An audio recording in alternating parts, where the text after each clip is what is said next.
লিল্লাহি তাকবীর, লিল্লাহি তাকবীর। আল কোরআনের আলো, আল হাদিসের আলো, দুনিয়ার মুসলিম। কোরআন আছে যেখানে,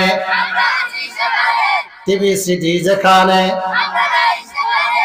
আচ্ছা, আল্লাহ কবুল করুন, বলুন আমিন। মানে সময় যেহেতু শর্ট, ভূমিকায় কথা বলার সুযোগ হবে কিনা আল্লাহ পাকে জানে। সুফা হাফিজিয়া মাদ্রাসা হাফেজ ছাত্রদের পাগড়ি প্রদান উপলক্ষে চতুর্থ বার্ষিক তাফসীরুল কোরআন মাহফিল 15 নভেম্বর 2024। তাফসীরুল কোরআন মাহফিলের সুযোগ্য সম্মানিত সভাপতি আলহাজ মোহাম্মদ মাহতাবউদ্দিন চৌধুরী, সাবেক অধ্যক্ষ, আদর্শ কলেজ, দিনাজপুর। বারাকাল্লাহু ফি হায়াতি। আল্লাহ রাব্বুল আলামিন সভাপতিকে কবুল করুন, বলুন আমিন। আজকের মাহফিলের বিশেষ অতিথিবৃন্দ, আজকের মাহফিলের বিশেষ আরেকজন আলোচক, প্রধান আলোচক সহ যারা আছেন সকলকে আল্লাহ রাব্বুল আলামিন কোরআনের ময়দানে কবুল করুন, বলুন আমিন। সম্মানিত মুসলিম তাওহীদি জনতা, এই কোরআনের মাহফিলে আপনারা আসতে পেরে, বসতে পেরে বেজার না খুশি? কম না বেশি? একটু আওয়াজ দিয়ে বলেন তো দেখি। আলহামদুলিল্লাহ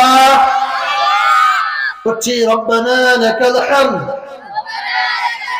হামদান কাসীরান তাইয়িবান মুবারাকান ফীহি ইয়া রাব্বি লাকাল হামদু কামা ইয়ানবাগি লিজালালি ওয়াজহিকা ওয়া আযীমি সুলতানিকা।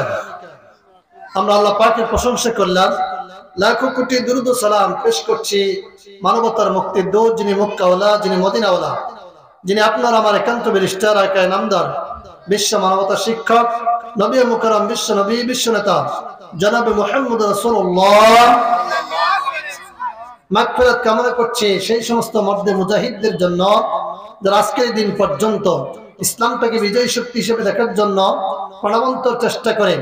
কেউ বা শাহাদাত বরণ করেছেন, কেউ বা পঙ্গুত্ব বরণ করেছেন, কেউ বা জালিমের বন্দিশালায় এখনো বন্দী হয়ে আছেন। আল্লাহ সুবহানাহু ওয়া তাআলা ওই সমস্ত মর্দে মুজাহিদদেরকে উত্তম প্রতিদান দান করুন, মুহাব্বতের সাথে বলে আমিন।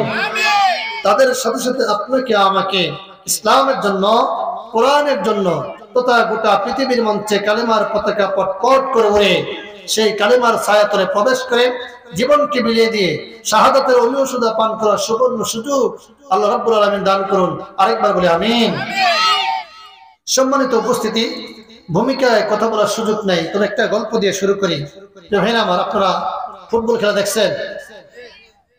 কারা কারা দেখেন নাই দেখি? সবাই দেখছেন? আচ্ছা, ফুটবল যে খেলা হয় দুইটা দল থাকে, ঠিক কিনা? 11 জন করে 22 জন প্লেয়ার থাকে। যখন মাঠে খেলা শুরু হয়, মাঠের একটা সীমারেখা আছে, আছে না নাই? ওই সীমারেখার ভিতরে দুই গ্রুপ খেলতে আরম্ভ করে। এখন এই খেলার মধ্যে যখন কোনো প্লেয়ার বলে কিক মারে, বলটা যদি ওই সীমারেখা অতিক্রম করে বের হয়ে যায়, ওই বলটাকে কোন বল বলা হয়?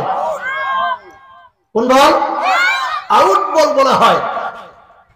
প্রিয় ভাইরা আমার, এই কথাটা বলবার কারণ হলো আজকেও তাকিয়ে দেখেন এই মাহফিলটার একটা সীমারেখা আছে না নাই? আছে। এই সীমারেখার ভিতরে বসবে যারা, আল্লাহর রহমতের বাড়িধারা পাবে তারা, রহমতের বাড়িধারা শুধু পাবে তারা। আর এই সীমারেখার বাইরে যারা, ওই আউট বলের মতো আউট মুসলমান তারা। বুঝে থাকলে বলেন ঠিক না ঠিক? যারা রাস্তাঘাটে দোকানপাটে সময় দিচ্ছেন, আপনাদেরকে উদাত্ত আহ্বান জানাচ্ছি, আমি চাই না আপনারা আউট মুসলমান হন। প্রকৃত মুসলমানের পরিচয় দিয়ে কোরআনের এই ময়দানে বসে আল্লাহর রহমতের বাড়িধারা নেওয়ার দরকার আছে নাই? আল্লাহ ওদেরকে সঠিক সমঝ দান করুন, বলুন আমিন। আমার, আমি কোরআনুল কারীমের 18 নম্বর পারা 23 নম্বর সূরা সূরা মুমিনুন থেকে 1 নম্বর আয়াতে কারিমা তেলাওয়াত করেছি। এই সূরাটি মক্কায় নাজিল হয়েছে। এই সূরাটির মধ্যে 118টি আয়াত আছে। এই সূরাটির মধ্যে রুকু আছে 6টি, আমি প্রথম রুকু থেকে প্রথম নাম্বার আয়াতে কারিমা তেলাওয়াত করেছি। এই আয়াতে কারিমাকে সামনে রেখে সংক্ষিপ্ত আকারে কিছু মেসেজ দেওয়ার চেষ্টা করব। আমা তৌফিক ইল্লা বিল্লাহ, চিৎকার মেরে আল্লাহুম্মা আমিন। বন্ধুগণ, আজকে আমার আলোচনার টপিক হলো সফল কারা। বলেন দেখি আলোচনার বিষয় কি? সফল কারা। বন্ধুগণ আমার লক্ষ্য করুন, আল্লাহ রাব্বুল আলামিন কোরআনুল কারীমের মধ্যে জানিয়ে দিয়েছেন, পৃথিবীবাসী শোনো, সফল কারা।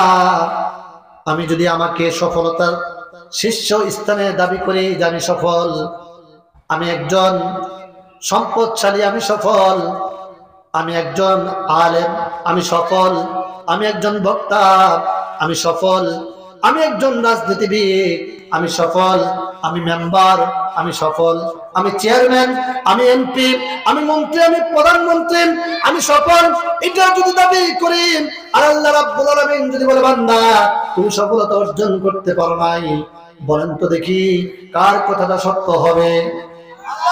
আল্লাহর কথা সত্য হবে।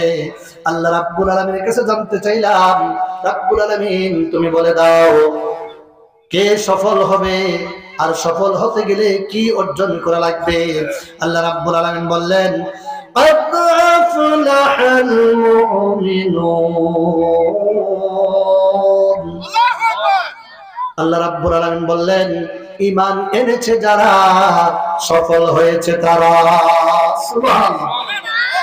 আল্লাহ রাব্বুল আলামিন বলেন, পৃথিবীতে ওই সমস্ত মানুষগুলি সফল যেই সমস্ত মানুষগুলি ঈমান গ্রহণ করেছে। সুবহানাল্লাহ বলেন। ঈমান আনছে যারা, সফল হয়েছে তারা। প্রিয় ভাইয়েরা আমার, আবার এই সফল যে আমরা হব, এর পিছনে আল্লাহ রাব্বুল আলামিন কিছু শর্ত দিয়েছেন।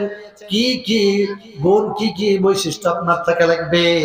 ওই গুণগুলি যদি অর্জন করতে পারেন, বৈশিষ্ট্যগুলি যদি অর্জন করতে পারেন, তাহলে আপনি সফলতার কাঙ্ক্ষিত লক্ষ্যে কাল কিয়ামতের ময়দানে জান্নাত পর্যন্ত পৌঁছতে পারবেন। সুবহানাল্লাহ বলেন। তাহলে প্রথম নাম্বার গুণ আমরা পেলাম, কেউ যদি সফলতা আনতে চায়, সফল কাম হতে চায়, আল্লাহ রাব্বুল আলামিন বলেন ঈমান আনা লাগবে।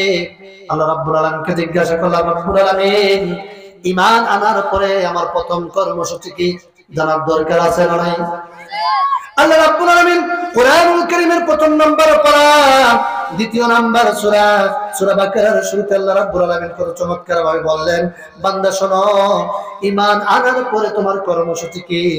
আল্লাহ রাব্বুল আলামিন বলছেন, আল্লাযীনা ইউমিনুনা বিল গায়বি ওয়া ইউকিমুনাস সালাতা ওয়া মিম্মা রাযাকনাহুম ইউনফিকুন। বলে আল্লাহু আকবার। আল্লাহ রাব্বুল আলামিন বলেন, যারা গায়বের প্রতি বিশ্বাস স্থাপন করবেন, আল্লাহর প্রতি ঈমান আনবে, গায়বের প্রতি বিশ্বাস স্থাপন করবে, তাদের কর্মসূচি হলো তারা সালাত কায়েম করবে। সুবহানাল্লাহ বলেন। ঈমান আনার পরে প্রথম কর্মসূচি কি? সালাত কায়েম করবে।